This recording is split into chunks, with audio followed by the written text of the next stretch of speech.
નમસ્કાર, સ્વાગત છે આપનું. આપ જોઈ રહ્યા છો ન્યૂઝ 18 ગુજરાતી. હું છું આપની સાથે દીપા શર્મા. મહત્વપૂર્ણ સમાચાર પ્રાપ્ત થઈ રહ્યા છે રાજકોટથી. ગેમ ઝોનમાં આગકાંડનો મામલો. પ્રકાશ હિરણના પરિવારના સભ્યનું ડીએનએ સેમ્પલ લેવામાં આવ્યું. પોલીસે ડીએનએ સેમ્પલ મેચ કરવા માટે ગાંધીનગર મોકલ્યું. પ્રકાશ બનાવના દિવસથી લાપતા છે. કાલે પરિવારજનોએ પોલીસને અરજી આપી હતી. અરજી બાબતે પોલીસ દ્વારા તપાસ શરૂ કરાઈ. પ્રકાશ જૈન 60% ભાગીદાર હોવાનું અન્ય આરોપીઓ જણાવી રહ્યા છે. બનાવના દિવસે સાંજના 4:30 વાગ્યાથી પ્રકાશનો ફોન આવી રહ્યો છે બંધ, અને જે પરિવારજનો છે તેમને એવી આશંકા સેવી છે કે પ્રકાશની હાજરી હતી જ્યારે આ દુર્ઘટના બની, અને એટલે જ પોલીસે પણ ડીએનએ સેમ્પલ લઈ લીધા છે. સંવાદદાતા અંકિત જોડાઈ ગયા છે વધુ જાણકારી સાથે. અંકિત, શું અપડેટ?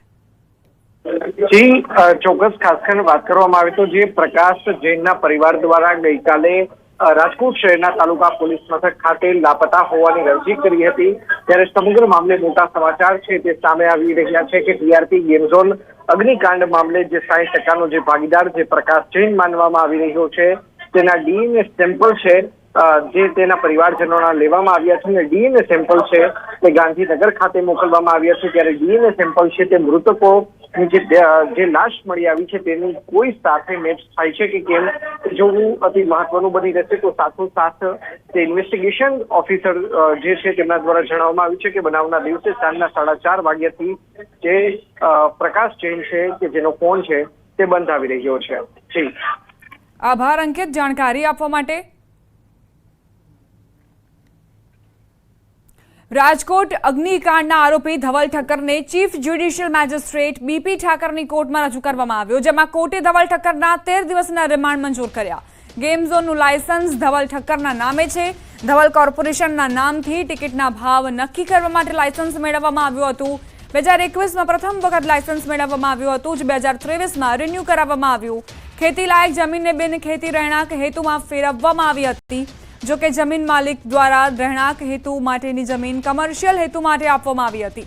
કોર્ટે કહ્યું, રહેણાંક હેતુ માટેની જગ્યામાં 3 માળનું ઇન્ફ્રાસ્ટ્રક્ચર બનાવી લીધું, તેમ છતાં તંત્રના ધ્યાને કેમ કંઈ ના આવ્યું. સ્પેશિયલ સરકારી વકીલે કહ્યું, એના માટે જ તપાસની જરૂર છે. અન્ય કોઈ વિભાગના અધિકારીની બેદરકારી છે કે સંડોવણી છે તે બાબતે તપાસ કરવામાં આવશે. ઇન્ફ્રાસ્ટ્રક્ચરનો જે ભાગ બળીને ખાખ થયો છે તે ભાગ ધવલ કોર્પોરેશનના નામે રજીસ્ટર્ડ કરવામાં આવ્યો છે.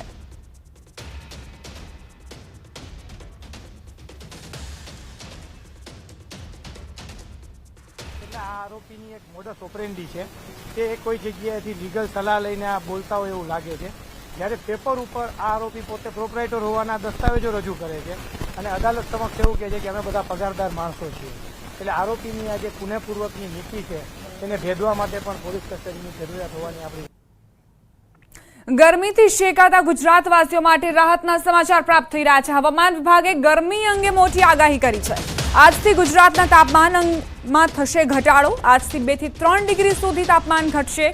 હાલ ગુજરાતમાં ગરમી અંગે કોઈ એલર્ટ નથી આપવામાં આવ્યું. અમદાવાદમાં 45.2 ડિગ્રી તો ગાંધીનગરમાં 44.5 ડિગ્રી તાપમાન નોંધાયું હતું, અને હવામાન વિભાગના મતે 24 કલાક સુધી બંને શહેરોમાં 44 ડિગ્રી સુધી તાપમાન રહી શકે છે. કાંઠાના ભાગોમાં ઉકળાટભર્યું વાતાવરણ રહી શકે છે. ગુજરાતમાં 25 થી 30 કિલોમીટર સુધીની ઝડપે પવન ફૂંકાશે. 3 દિવસ સુધી ગુજરાતમાં પવન ફૂંકાશે. પવનની દિશા બદલાતા ગરમીમાં રાહત મળશે. गुजरात के इनलैंड रीजन के लिए स्ट्रॉन्ग सरफेस विंड प्रिवेल करेगी और जिसकी स्पीड होगी 25 से 30 किलोमीटर पर आवर. और कोस्टल एरिया गुजरात और सौराष्ट्र रीजन की बात करेंगे तो उससे आज और कल के लिए उस एरिया में हॉट एंड ह्यूमिड कंडीशन बनी रहेगी. मैक्सिमम टेम्परेचर 2 से 3 डिग्री सेल्सियस का ग्रेजुअल फॉल होगा. और विंड की डायरेक्शन की बात करेंगे तो लैंड रीजन पे गुजरात के लैंड रीजन पे जो विंड प्रिवेल करेगी वो westerly to south westerly wind prevail करेगी. 5 દિવસ સુધી માછીમારોને દરિયો ન ખેડવા તાકીદ કરાઈ છે. દરિયામાં પવનની ગતિ તેજ હશે. આ વખતના ચોમાસા અંગે હવામાન વિભાગનું અનુમાન. આ વર્ષે દેશમાં 106% વરસાદ થવાની શક્યતા છે. ગુજરાતમાં પણ આ વખતે સામાન્ય કરતાં વધુ વરસાદ થશે. ओपन सी में नॉर्थ ईस्ट अरेबियन सी में फिशरमैन की वार्निंग दी गई है, जिसमें विंड की स्पीड होगी 45 से 55 किलोमीटर पर आवर और गस्टिंग विंड होगी 65 किलोमीटर पर आवर. गुजरात पूरे कंट्री के लिए एज ए होल 106% दिया गया है। इसका मतलब है कि एबव नॉर्मल रेनफॉल होगा और गुजरात रीजन के लिए भी एबव नॉर्मल रेनफॉल होगा। असह्य ગરમીના કારણે પાર્લર પર ઉભેલો યુવક ઢળી પડ્યો। પાણીની બોટલ લેવા પહોંચેલો યુવક અચાનક બેભાન થઈ ગયો। મહેસાણાના કડીમાં એક પાન પાર્લર પર બનેલી ઘટના। એક યુવક બાઇક લઈને પાણીની બોટલ લેવા માટે આવ્યો હતો। પાર્લર સંચાલક પાણીની બોટલ લઈને આપે એ પહેલા યુવક નીચે પડી ગયો। સ્થાનિક લોકોએ યુવકને પાણી છાંટતા 15 થી 20 મિનિટમાં તબિયત સ્વસ્થ થઈ। સમગ્ર ઘટના સીસીટીવીમાં કેદ થઈ છે। તો એક યુવક જે પાર્લર પર પાણીની બોટલ લેવા માટે આવ્યો હતો, પરંતુ દુકાનદાર તેને પાણીની બોટલ આપે તે પહેલા જ તે જમીન પર ઢળી પડ્યો। આસપાસના જે લોકો હતા તે આવ્યા અને તરત જ એ યુવક પર પાણી છાંટવાનો પ્રયત્ન કર્યો અને પાણી છાંટ્યા બાદ એ યુવકને હોશ આવ્યો। 15 થી 20 મિનિટનો સમય લાગ્યો સંપૂર્ણ સ્વસ્થ થવામાં યુવકને, પરંતુ અસહ્ય જે ગરમી વરસી રહી છે તેના કારણે લોકોની તબિયત પર અસર પહોંચી રહી છે, સ્વાસ્થ્ય પર અસર પહોંચી રહી છે। ડિહાઇડ્રેશન ન થાય તે માટે ડોક્ટરો તબીબો સલાહ આપી રહ્યા છે અને સતત પાણી પીતા રહેવું એ ખૂબ જ જરૂરી છે આ અસહ્યનીય ગરમીમાં। સીસીટીવી ફૂટેજ આપ જુઓ। દુકાનના સીસીટીવી ફૂટેજમાં આખી ઘટના કેદ થઈ છે। યુવક પહેલા પોતાનું બાઇક પાર્ક કરે છે, ત્યારબાદ તે પાણીની બોટલ લેવા માટે દુકાનદારને કહે છે, પરંતુ બોટલ હાથમાં પકડે તે પહેલા જ ઢળી પડે છે। આસપાસના જે લોકો હતા હાજર તેમણે એ યુવક પર પાણીનો છંટકાવ કર્યો અને યુવક જ્યાં સુધી હોશમાં ન આવ્યો ત્યાં સુધી પ્રયત્ન કરતા રહ્યા।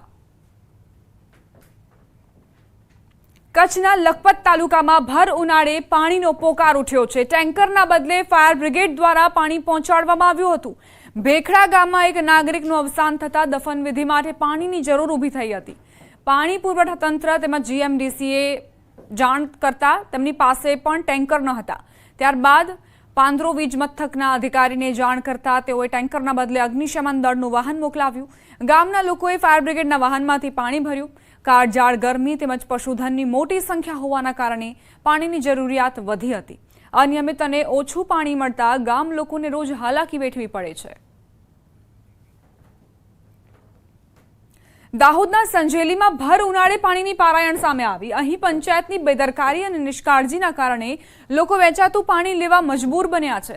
પાણી માટે પણ વલખા મારતી પ્રજા નલ સે જલ યોજનાની અધૂરી કામગીરી તાત્કાલિક ધોરણે પૂરી કરવામાં આવે તેવી માંગ કરી રહી છે અને ધારાસભ્યની ગ્રાન્ટમાંથી ફાળવેલ ટેન્કરો પણ ગાયબ થઈ જતા અનેક સવાલ પણ કરી રહી છે।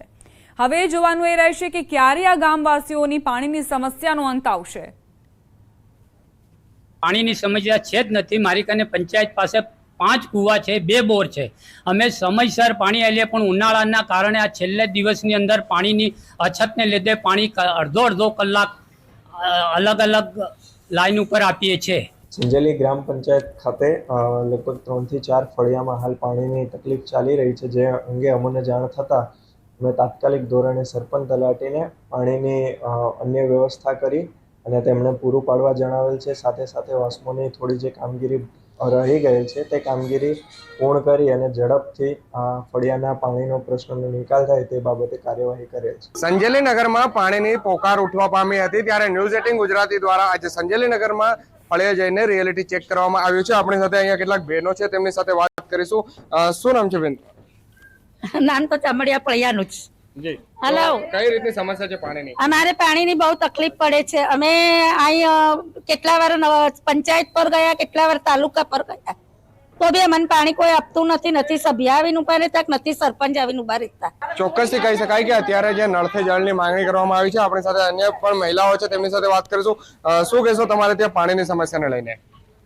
અમારે ઘણી ચમડિયા ફળિયાની અંદર તકલીફ છે પાણીની, ને કેટલી વાર પંચાયત તાલુકામાં ગયા, કોઈ સુનવાઈ કરતા નથી। આપણી સાથે અહીંયા અન્ય પણ છે, તેમની સાથે વાત કરીશું।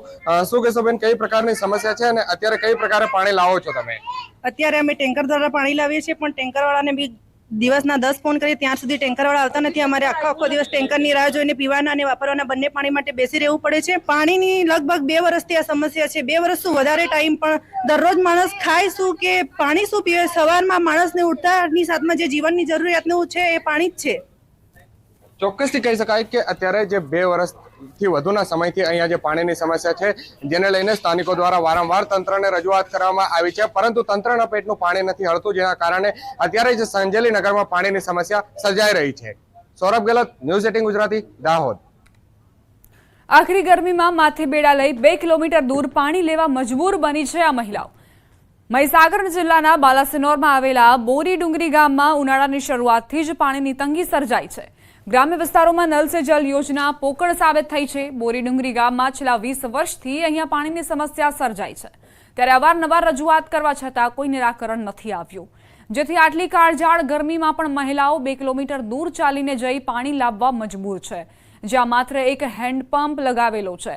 જ્યારે ગામમાં કોઈ પ્રસંગ હોય ત્યારે ટેન્કર મંગાવવા પડે છે। ઉનાળાના આ ધોમ ધકતા તાપમાં ઘર સુધી પાણી મળે તેવી માંગ ગ્રામજનોએ કરી। મહીસાગર જિલ્લાના બાલાસિનોર તાલુકાના ગધાવાડા ગ્રુપ ગ્રામ પંચાયતમાં આવેલું છે બોરી ડુંગરી ગામ, કે જ્યાં લોકોને પાણી માટે અનેક વલખા મારવા પડી રહ્યા છે। 2 કિલોમીટર સુધી પાણી લેવા જવું પડી રહ્યું છે। દ્રશ્યો બતાવી રહ્યો છું। એક હેન્ડપંપ છે ગામની બહાર, ત્યાં મહિલાઓ અત્યારે પાણી ભરવા આવી છે। કહી શકાય કે અહીંથી ગામ 2 કિલોમીટર, અંદાજિત 2 કિલોમીટર દૂર આવેલું છે, ત્યાં સુધી પાણી લેવા ગામ લોકોને આવવું પડી રહ્યું છે। વાત છે છેલ્લા કેટલાય વર્ષોથી આની આ જ પરિસ્થિતિમાં ગામ લોકો જીવી રહ્યા છે। દ્રશ્યો જોઈ શકો છો કે મહિલાઓને 2 કિલોમીટર સુધી આ ધગધગતા તાપમાં અત્યારે 3 થી 4 વાગવા આવ્યા છે અને ધગધગતા તાપની અંદર પાણી માટે વલખા મારી રહ્યા છે। દૂર દૂર સુધી હેન્ડપંપમાં પાણી ભરવા આવી રહ્યા છે। દ્રશ્યો જોઈ શકો છો કે મહિલાઓ કેટલી હેરાન પરેશાન થતી હશે। છેલ્લા કેટલાય વર્ષોથી આની આ જ પરિસ્થિતિ આ ગામ લોકોની રહેવા પામી છે, ત્યારે અનેકવાર ગામ લોકોએ લેખિતમાં પાણી પુરવઠા સહિત અનેક અધિકારીઓને પણ રજૂઆત કરી છે, પરંતુ પરિણામ શૂન્ય મળ્યું છે। કેટલાક ગામ લોકો છે તેમની સાથે સીધી વાત કરીશું। શું કહેશો? પાણી નથી મળતું, કેટલા વર્ષથી આ પ્રશ્ન છે, કેટલી જગ્યાએ તમે રજૂઆતો કરી ચૂક્યા છો? વર્ષોથી આ બોરી ડુંગરી ગામમાં તો પીવાના પાણીની બહુ મોટી સમસ્યા છે। પીવાની સાથે સાથે વાપરવાના પાણીની પણ મોટી સમસ્યા છે। તમે જોયું તો 2 કિલોમીટર સુધી મહિલાઓ આટલા તાપની અંદર પાણી ભરવા માટે આવી રહી છે। બીજું આ પીવાના પાણી માટે, વાપરવાના પાણી માટે જે મહીસાગરનું પાણી છે એ પણ છેલ્લા 10-15 દિવસથી આવી જ નથી। આ બાબતે અમે જિલ્લાની અંદર રજૂઆત કરી, તાલુકાની અંદર રજૂઆત કરી, લેખિત પણ ઘણી વખત આપી, તેમ છતાં પણ પરિણામ શૂન્ય જ મળ્યું છે। આના માટે આ પીવાના પાણીની સરકાર જલ્દી વ્યવસ્થા કરે એ માટે અમે ઈચ્છા રાખીએ છીએ। કુલથી લાખોના ખર્ચે સરકાર દ્વારા ટાંકા બનાવવામાં આવે છે, અનેક યોજનાઓ લાવવામાં આવી છે આ ગામમાં, પરંતુ નળમાં ટીપુએ પાણી આવતું નથી। અન્ય ગ્રામજન છે, શું કહેશો? પાણી નથી આવતું, કેટલા વર્ષથી પ્રશ્ન છે અને કેટલી રજૂઆતો કરી ચૂક્યા છો આપ? અમારે સર 3-4 વર્ષથી આજનો આજ મુદ્દો હોય, બીજો કોઈ મુદ્દો નહીં। પાણી અમને મળતું નહીં। અમારા બૈરા છોકરો તાપમાં પાણી ભરવા આવી રહેલો અહીં। દ્રશ્યો જોઈ શકો છો કે ગામથી 2 કિલોમીટર દૂર ચાલીને આવવું પડી રહ્યું છે અને ચાલીને પાણી એ ભરી અને ઘરે લઈ જવું પડી રહ્યું છે। કહી શકાય કે પશુપાલન સાથે સંકળાયેલું આ ગામ માટે કેટલી મુશ્કેલ સાબિત થતું હશે, પાણી માટે વલખા મારતું હશે, એ આપ જોઈ શકો છો, વિચારી શકો છો। પરંતુ પાણી માટે આ લોકોનો સમસ્યા છે તેની તે જ રહેવા પામી છે, હલ નથી થતી। અનેક રજૂઆત બાદ પર જે અધિકારીઓ છે તે કેમ નથી સાંભળતા, તે પણ એક સવાલ અહીંયા ઊભો થઈ રહ્યો છે। ત્યારે હવે ક્યારે ગામ લોકોને પાણી મળે છે તે જોવું રહ્યું। મિતેશ ભાટિયા, ન્યૂઝ 18 ગુજરાતી, મહીસાગર। અમારા ગામમાં ટાંકા છે, પાણી નથી મેં ટાંકામાં, અને અમારે 2-3 કિલોમીટર પાણી ભરવા જવાનું, પાણીની સુવિધા થતી નથી।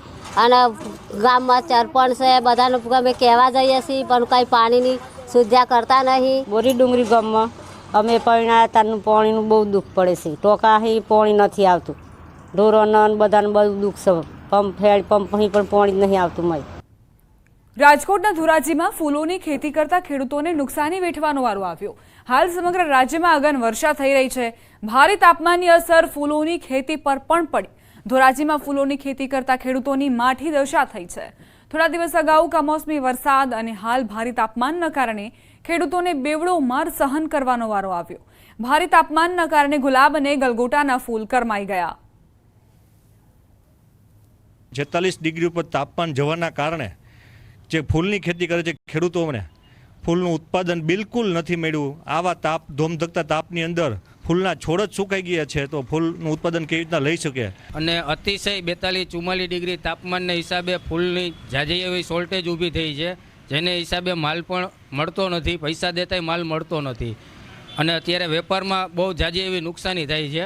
અને અમારે પહેલાં વરસાદના કારણે મુશ્કેલી પડી ઝાડમાં। આ ગુલાબ ફૂલ છોડના ઝાડ છે એમાં વરસાદના કારણે મુશ્કેલી પડી, બધું ઓલું થઈ ગયું, અને પાછું જ આ વરીને હમું થયું તો આ 45 ડિગ્રી જે તાપમાન થયો એ તાપમાનમાં છોડે બરી ગયા અને ફૂલમાં અમને નુકસાની બહુ જબરી આવી।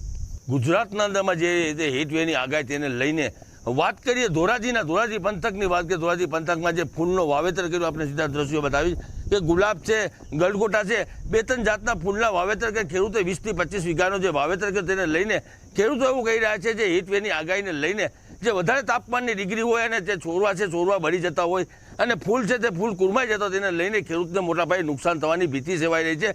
બીજી વાત કરીએ કે જે રીતે 1 વર્ષના અંતરમાં જે લગનગાળો હોય અને ખેડૂતોને 2 પૈસાનો ફાયદો થતો હોય એને લઈને ખેડૂત આજ મુશ્કેલીમાં મુકાયા છે. ખેડૂતો એવું કહી રહ્યા છે કે આ વર્ષ લગ્નની સિઝન છે, અમારે લગ્નની સિઝન છે તે ફેલ જશે. જે રીતે હીટવેવની આગાહી છે તેને લઈને તે છોડ બળી જતા હોય છે, મોટા પાયે નુકસાનીનો સામનો કરવો પડશે. ગુલાબ છે તે ગુલાબના અંદરમાં જે ફૂલ છે ફૂલ કુરમાઈ જતા હોય છે અને એના છોડ બળી જતા હોય છે. હાલ ખેડૂતો એવું કહી રહ્યા છે કે 20 થી 25 વીઘાના અંદરમાં જે વાવેતર કર્યું છે એમાં 50 થી 60% જેવી નુકસાની જશે એવું ખેડૂતો કહી રહ્યા છે. મુનાફ બકાલી, ગુજરાતી, ધોરાજી.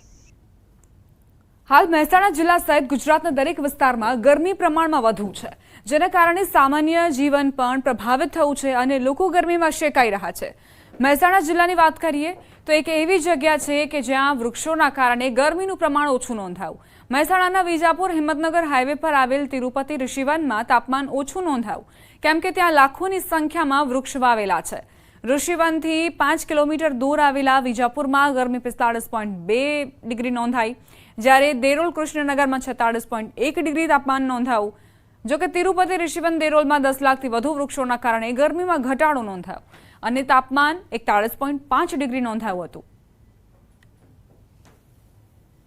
છેલ્લા 14 વર્ષથી આ 300 એકર જમીનમાં 10 લાખથી વધારે વૃક્ષો અહીંયા અમે પ્લાન્ટેશન કર્યા છે અને એના કારણે જ આ ટેમ્પરેચર આજે આપણે 4 ડિગ્રી નીચું કરી શક્યા છીએ. દાહોદમાં કાળઝાળ ગરમીમાં અબોલ પ્રાણીઓની વેદના સમજી એક જાગૃત નાગરિકે ફરતી પરબ શરૂ કરી. એક ટેમ્પો, પાણીની ટાંકી, 10 ટબ સાથે રૂપલભાઈએ 5 લોકોની ટીમ બનાવી અને ચાલતી ફરતી પરબની શરૂઆત કરી. ટીમના લોકો સવારે 8 વાગ્યાથી ટેમ્પોમાં પાણી ભરી મિશન પર નીકળી જાય છે. શહેરમાં દરેક વિસ્તારમાં જ્યાં પણ પશુઓ પક્ષીઓ દેખાય ત્યાં ઊભા રહી અને એમને પાણી પીવડાવવાનું કામ કરી રહ્યા છે. સવારે 8 થી સાંજે 7 વાગ્યા સુધી છેલ્લા 4 દિવસથી આ કાર્યક્રમ અવિરત છે. નાનપણથી જ સેવાભાવી અને જાગૃત નાગરિક રૂપલભાઈ શુક્લને અબોલ પશુ પક્ષીઓ માટે કંઈક કરવાનો વિચાર આવ્યો હતો અને તેમણે ટીમ સાથે મળી ચાલતી ફરતી પરબની શરૂઆત કરી. દાહોદ જિલ્લામાં દિન પ્રતિદિન તાપમાનનો પારો વધતો જઈ રહ્યો છે. હાલ જે તાપમાનની વાત કરીએ તો તાપમાન 43 ડિગ્રી લઈને 45 ડિગ્રી સુધી પહોંચી રહ્યું છે. ત્યારે વાત કરીએ તો ડોક્ટરો દ્વારા પણ અને હવામાન વિભાગ દ્વારા પણ જે આવા સમયે ઘરથી બહાર ન નીકળવું અને ખૂબ વધારે પાણી પીવા માટે, પ્રવાહી પીવા માટે ભાર મૂક્યો છે. ત્યારે કહી શકાય કે માનવ જે વ્યક્તિ છે તે તો પોતે ક્યાં પણ માંગીને પાણી પી શકે છે, પરંતુ અબોલ પશુઓ ક્યાં પાણી પીવા જાય તે એક મોટો સવાલ ઊભો થવા પામ્યો હતો. ત્યારે દાહોદના એક જીવદયા પ્રેમી વ્યક્તિએ તેનો સરસ એક વિચાર કર્યો હતો અને આપ જે મારી પાછળ આ દ્રશ્યો જોઈ રહ્યા છો કે અહીંયા જ્યાં ગાયો ફરતી હોય ત્યાં ગાયો જે જગ્યા પર ફરતી હોય તેઓને તે જગ્યા પર પાણી આપવાનો વિચાર કર્યો હતો અને ખૂબ મોટા પ્રમાણમાં જે ટબ, ડોલ અને વિવિધ જે સાધનો થકી જે પૂરી એક ટીમ બનાવવામાં આવી છે અને ટીમ બનાવીને જે આપ જે આ ટીમ પણ જોઈ શકો છો કે ટીમ બનાવીને જે આપ પશુઓને પાણી પીવડાવવાનું કામગીરી ચાલતી હોય છે. ગાય માતાની સેવા કરી રહ્યા છે અને પાણી પીવડાવે છે ગાય માતાને, ને ગાય માતાને પીવડાવે છે પાણી બધી મોર ફરીને સોસાયટીઓમાં. અમારે એક ગાયની ગંભીર પરિસ્થિતિ જોઈને એને પાણી પીવડાવ્યું પણ પાણી પીધું નહીં. એમાંથી એક વિચાર આવ્યો મગજમાં કે પાણી પીવડાવીએ છીએ અને તબિયતના કારણે એને એક સર્જરી થઈ હતી અમારી ગાયને. એ સર્જરીમાં એ પાણી પી ના શકી પછી 2 દિવસ સુધી. હવે ઠીક છે, થોડું ઘણું સારું છે હવે એને. તે વખતે એવો વિચાર આવ્યો કે અમે એને પાણી પીવડાવીએ છીએ અને પાણી એ પી નથી શકતી, તો જે ગાયો એવી પણ છે જેને પાણી પીવું છે પણ પાણી મળતું નથી, તો એક મનના સંતોષ માટે એક ફરજ સમજીને એ ગાયો સુધી પાણી પહોંચાડવા માટેનો વિચાર આવ્યો. ત્યાં બકેટ મૂકે પાણી ભરીને, એને પીવું હોય તો પી લે, રોકાઈને પછી આગળ નીકળે. હવે આવતીકાલથી એવી વ્યવસ્થાનો વિચાર છે કે કદાચ ઘાસ કે એની સાથે કંઈક ગાયને ખાઈ શકે એવું કશું આપી શકીએ, સારું પૌષ્ટિક લીલા ઘાસનો વિચાર છે અને વાટો આપીશું થોડોક. ચોક્કસથી કહી શકાય કે જે રૂપલભાઈ દ્વારા હરતું ફરતું પાણીનું પરબ પણ બનાવવામાં આવ્યું છે અને આવતીકાલથી ગાય માટે જે ખાવા પીવાની પણ વ્યવસ્થા